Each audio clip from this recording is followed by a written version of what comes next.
सोचिए, एक देश जो 60 साल तक अपनी जमीन के लिए लड़ता रहा, जब दुनिया में ताकत का मतलब केवल युद्ध, हथियार और धमकी रह गया हो, ऐसे समय में अगर कोई देश कूटनीति से अपनी बात मनवाकर बिना एक गोली चलाए इतिहास पलट दे, तो वो जीत सिर्फ एक देश की नहीं, एक सोच की होती है।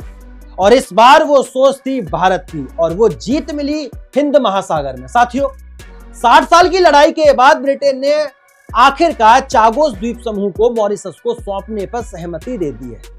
लेकिन यह केवल मॉरिशस की जीत नहीं है, यह भारत की सामरिक कूटनीति की सबसे शानदार मिसाल है। दरअसल चागोस एक द्वीप समूह है जिसमें 60 से ज्यादा छोटे द्वीप हैं हिंद महासागर के केंद्र में। साथियों, 1965 में जब मॉरिशस को आजादी मिलने वाली थी, तब ब्रिटेन ने चुपके से चागोस को अलग कर लिया और अमेरिका को इसका सबसे बड़ा द्वीप डिगो गार्सिया लीज पर दे दिया। वहां एक विशाल अमेरिकी सैन्य अड्डा बना और मॉरिशस से चागोस को अलग कर दिया गया। यह था एक आधुनिक औपनिवेशिक घोटाला। साथियों, संयुक्त राष्ट्र अंतरराष्ट्रीय न्यायालय और पूरी अंतरराष्ट्रीय बिरादरी ने कहा कि यह अवैध है। चागोस को मॉरिशस को लौटाओ, और इस पूरी लड़ाई में भारत था मॉरिशस के साथ हर कदम पर। मॉरिशस सिर्फ एक मित्र देश नहीं, एक रणनीतिक साझेदार है। 70% मॉरिशस की आबादी भारतीय मूल की है। भारत वहां मेट्रो से लेकर सुप्रीम कोर्ट बिल्डिंग तक बना रहा है। 2015 में भारत ने अगालेगा द्वीप पर एयर स्ट्रिप और सुरक्षा ढांचा खड़ा किया, और भारत ही है जो मॉरिशस की कोस्ट गार्ड और नेशनल सिक्योरिटी का प्रमुख बनाता है, वह भी भारतीय अफसरों के जरिए। साथियों, अब सोचिए, जब चागोस वापस मॉरिशस के पास जाएगा और मॉरिशस भारत का इतना करीबी है, तो क्या वो द्वीप हमारे लिए भी रणनीतिक महत्व नहीं रखेगा? दरअसल इस पूरे खेल में एक और खिलाड़ी है, वो है चीन। चीन ने 2019 में मॉरिशस से फ्री ट्रेड एग्रीमेंट किया, smart city, port development, infrastructure में पैसे लगाए, लेकिन यह निवेश नहीं, रणनीतिक घुसपैठ थी। साथियों, चीन पहले पाकिस्तान के ग्वादर, फिर श्रीलंका के हमनतोता और फिर जिबूती में नौसैनिक अड्डे बनाकर हिंद महासागर को घेरने की कोशिश कर रहा है।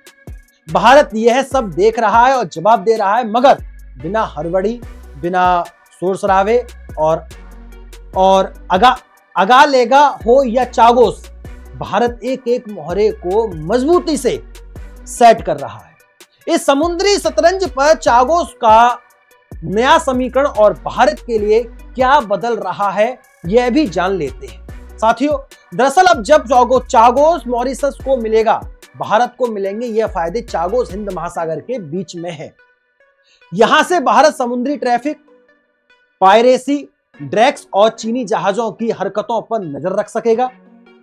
डिगो गार्सिया पर अमेरिकी बेस तो रहेगा, मगर अब मॉरिशस की संप्रभुता के साथ भारत, अमेरिका और मॉरिशस के बीच एक संतुलनकारी शक्ति बन सकता है।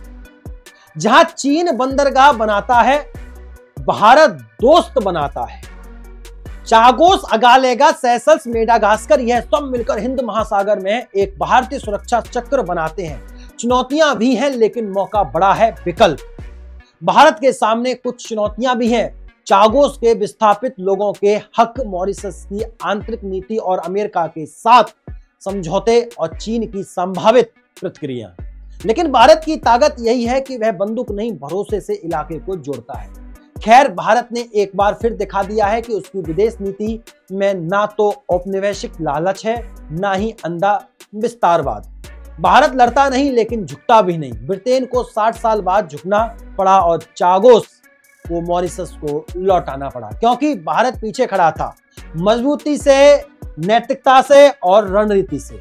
यह सिर्फ एक द्वीप का सवाल नहीं था, यह पूरे हिंद महासागर के सामरिक भविष्य का सवाल था, और भारत ने बिना एक गोली चलाए वह भविष्य अपने पक्ष में मोड़ दिया। उम्मीद करता हूं ये सारी चीजें आप सभी को स्पष्ट तरीके से समझ में आ गई होगी। इस वीडियो को यहीं समाप्त करते हैं, फिर मुलाकात होती है अगली वीडियो में। तब तक के लिए नमस्कार, राधे राधे, राम राम, जय श्री राम। उम्मीद करता हूं अगर वीडियो अच्छी लगी होगी तो लाइक करेंगे, चैनल को सब्सक्राइब करेंगे और दोस्तों में शेयर जरूर कीजिए। नमस्कार।